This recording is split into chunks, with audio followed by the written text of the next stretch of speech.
All right, so we're going to pick back up right here on 15. It says, Mr. Whitaker or Mr. Bill Whitaker, let me tell you what your critics and the columnists say. Harris, okay.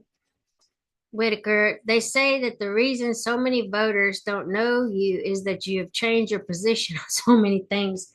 You were against fracking, now you're for it. You supported looser immigration policies, now you're tightening them up. You were for Medicaid for all, now you're not. So many that people don't truly know what you believe and what you stand for. And I know you've heard that, Harris. So let's be clear. First of all, a lot of the positions that you were talking about have been discussed and dispensed with in 2020, 4 years ago. But let me be clear on something. The last 4 years, I've been vice president of the United States, not a senator from a particular state, not coming from a particular state, but vice president of the United States of America. And I've been traveling our country and I've been listening to folks and seeking what is possible in terms of common ground, common sense solutions, building consensus. And that is why I've taken the positions that I take, not dispensing with my values, but understanding a real leader has to find consensus. So, for example, on the issue of fracking, I've been very clear since 2020, I will not end fracking. I did not as vice president. In fact, as vice president of the United States, I cast a decisive vote. I broke the tie in Congress that now allows more leases for fracking.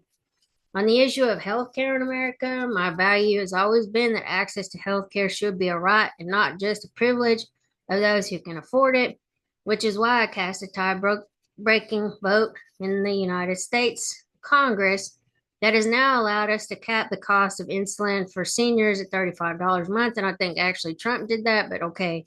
It says the work that I've been a part of and helped lead about capping the cost of prescription medication for our seniors at $2,000 a year, all born out of my belief that we need to bring the price of medication down because it has been too expensive for too many people to the point that they couldn't even afford to fill their prescription.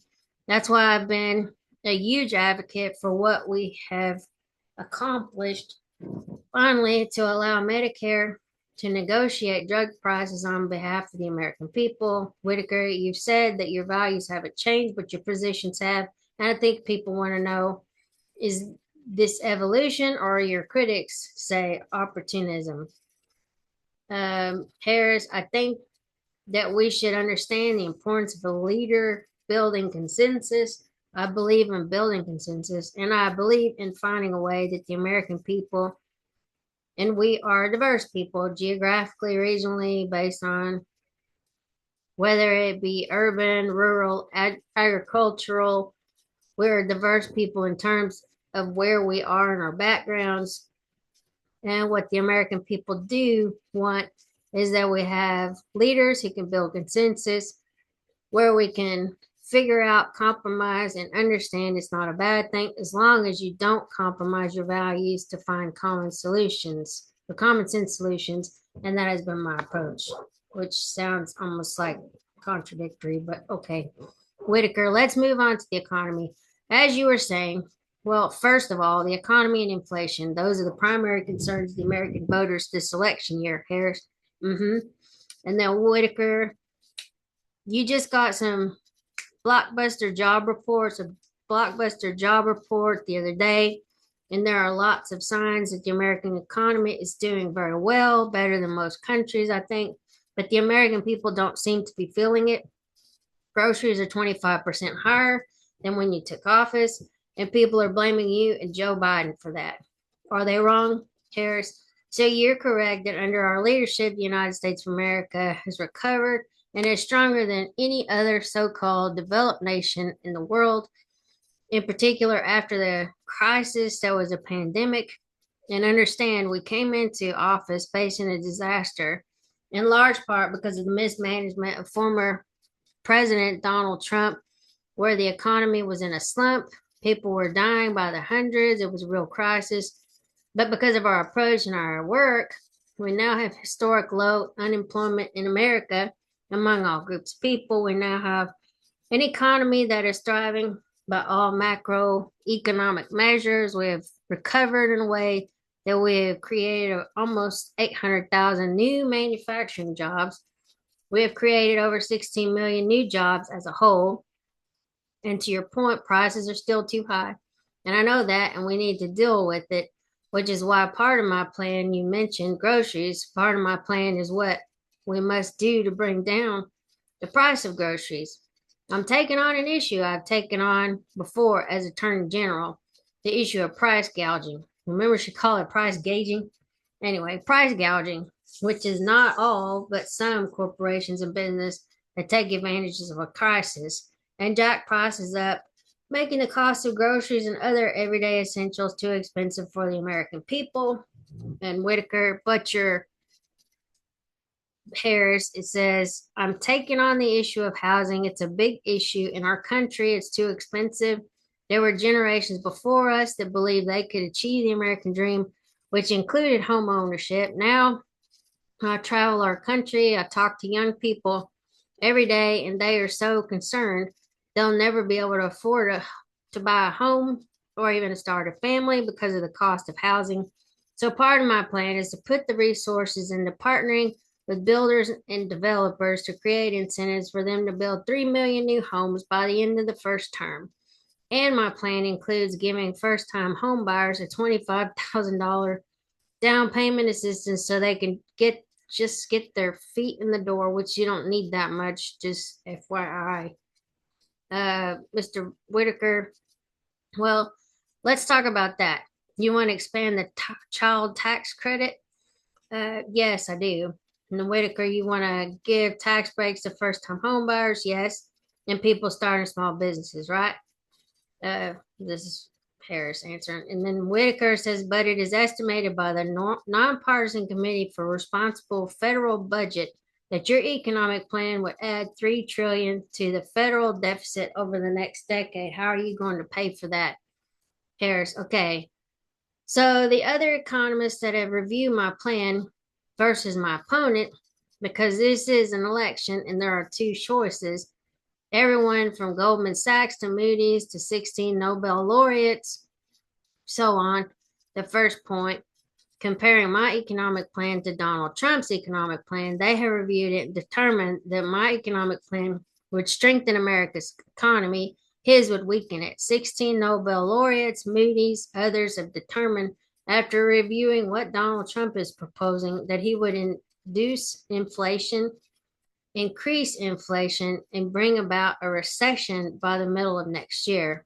Whitaker, but Harris, my plan, Bill, if you don't mind, my plan is about saying that when you invest in small businesses, you invest in the middle class and you strengthen America's economy.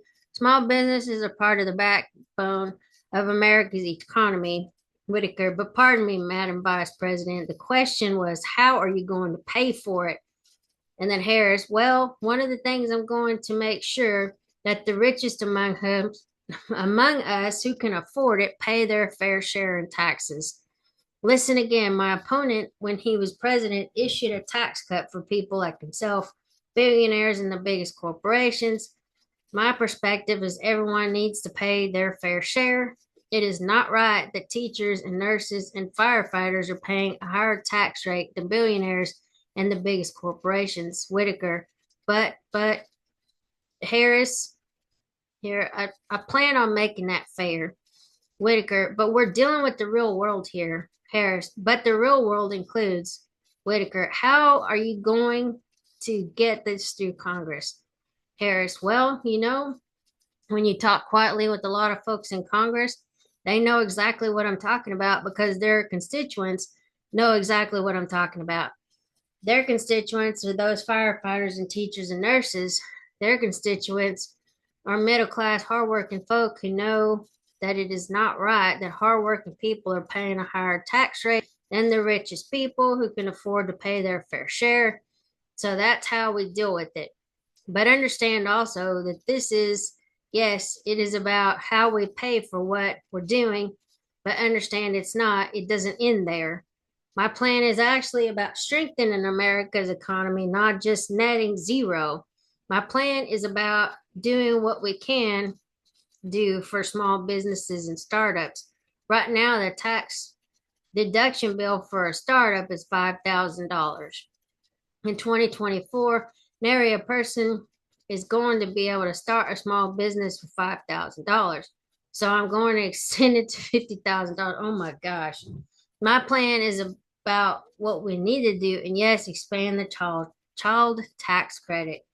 Because for young families, for the first year of their child's life, $6,000 allow them to buy a crib, a car seat, and just be able to not just get by, but get ahead for that most critical stage of their child's development. We all benefit from that. We all benefit from that. Who has no children of her own? But okay. Okay, Whitaker, I understand, but that sounds great. It does. That all sounds good, but the reality is these tax cuts have been in place for years. Harris, they're about to expire. Whitaker, yes, and Congress has shown no inclination to move in your direction. Harris, I disagree with you. There are plenty of leaders in Congress who understand and know that the Trump tax cuts blew up our federal deficit and care about the deficit in a way that they know we must address it by making sure that our tax policy reflects fairness. And again, understand none of us, and certainly I cannot afford to be myopic in terms of how I think about strengthening America's economy. And that has to include where we are investing our resources in a way that we maximize the return on the investment. Let me tell you something. I'm a devout public servant. You know that. I'm also a capitalist, and I know the limitations of government. Part of the work I've always done and the work I will do as president includes engaging the private sector to join in what we can do, whether it be, again, tax incentives for builders or developers, or what we need to do to increase the work I've already done to get some of our biggest finance houses and corporations to invest in community banks to increase access to capital for small businesses. Whitaker. So if Harris, all of this work must be done, but we have to have a holistic approach that is comprehensive. Whitaker, I guess what I was asking, if all of this makes so much sense, why has this not been done? Harris, well, Whitaker, you're dealing with a Congress that is divided, that many are in opposition to not only you, but your policies. So how are you going to make this come true? Harris, Bill, if I approach my life as though, well, it's never been done before, therefore it cannot be done, I wouldn't be sitting here in this interview with you. That's the truth. But I do believe that we have to have leadership in our country as we turn the page on all of these sadly powerful forces that have been trying to divide us. We have to turn the page on that and chart a new way forward that is driven by building consensus and building common ground. Wow. Okay, listen, if you look at my campaign, I'm supported by over 200 former members of Mitt Romney, John McCain, both President Bush, even former President Trump's teams. I have the support of people who are Republicans who understand what is at stake in this election. He or be it as it relates to our democracy and our fundamental principles. And I do believe, based on a collective understanding we have, that America's politics has to get back to the place of encouraging healthy debate, but not division for the sake of division. Whitaker, just a couple more economic story questions here. Harris, sure. Whitaker, Donald Trump says that tariffs on imports, well, that would be the solution to all of our economic woes. You criticize his plan for tariffs, yet the Biden-Harris administration has left many of the Trump-era tariffs in place, especially when it regards China, and President Biden has, in fact, expanded some of those tariffs. Would you continue the Trump-era tariffs if you're elected? Harris, so part of the real problem that economists and others have pointed out about Trump's approach in this election, he's advocating what is at least a 20% tariff across the board on everyday necessities and goods, which economists have estimated will cost the average American family more than almost $4,000 a year, more than what they're already spending for everyday goods. Mr. Bill Whitaker, but you've got tariffs. Harris, let me get to my point on everyday goods. So, an across the board blanket policy on tariffs for everyday goods and necessities. Tariff policy we cannot afford to have that is just a blind policy without looking at what we're talking about and what will it induce, what will it incentivize. On the point about China, look, America has to win the competition for the 21st century as it relates to China. And we need to have a policy that includes investing in America, investing in American workers, investing in American manufacturing, investing in American supply chain. And that is, I believe, smart and important policy, not only for the sake of our security, but also our prosperity. Mr. Bill Whitaker. So let's move on to immigration. You recently visited the southern border and embraced President Biden's recent crackdown on asylum seekers, and that crackdown produced an almost immediate and dramatic decrease in the number of border crossings, and you said you would take it even further. If that's the right answer now, why didn't your administration take those steps in 2021? Thank God he asked that question, Harris.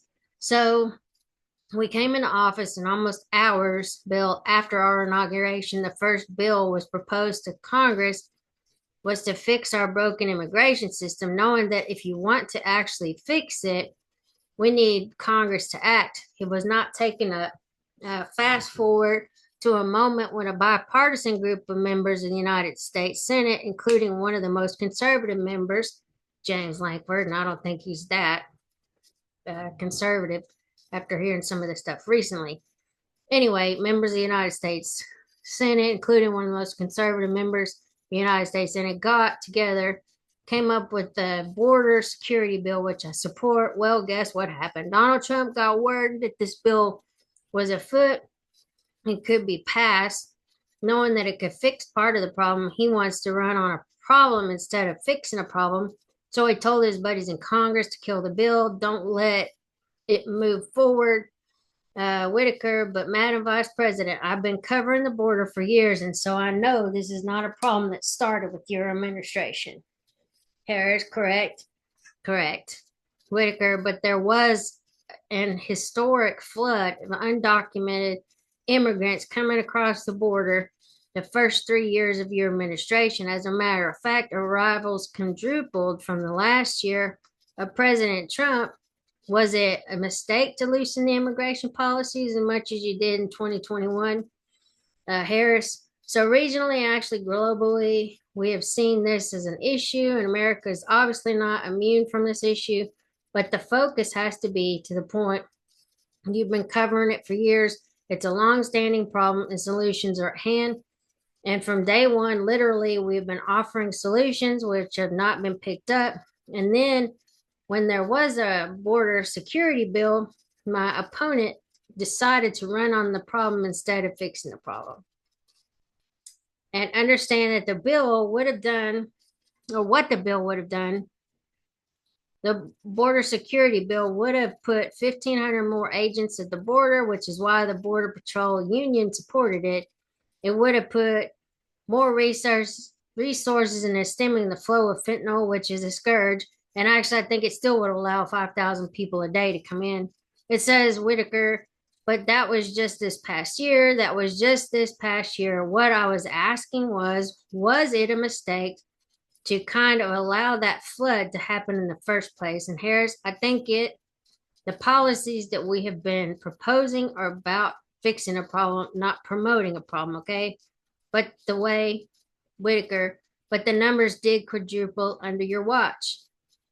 Vice President Harris, and the numbers today, because of what we have done, we have cut the flow of illegal immigration by half. We have cut the flow of fentanyl by half. Whitaker, but should you have done that? Shouldn't you have done that?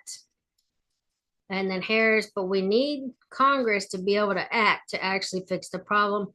I was just at the border, and Whitaker, And then let's see, we'll probably finish this little section here and then I'll stop it and then we'll start another one.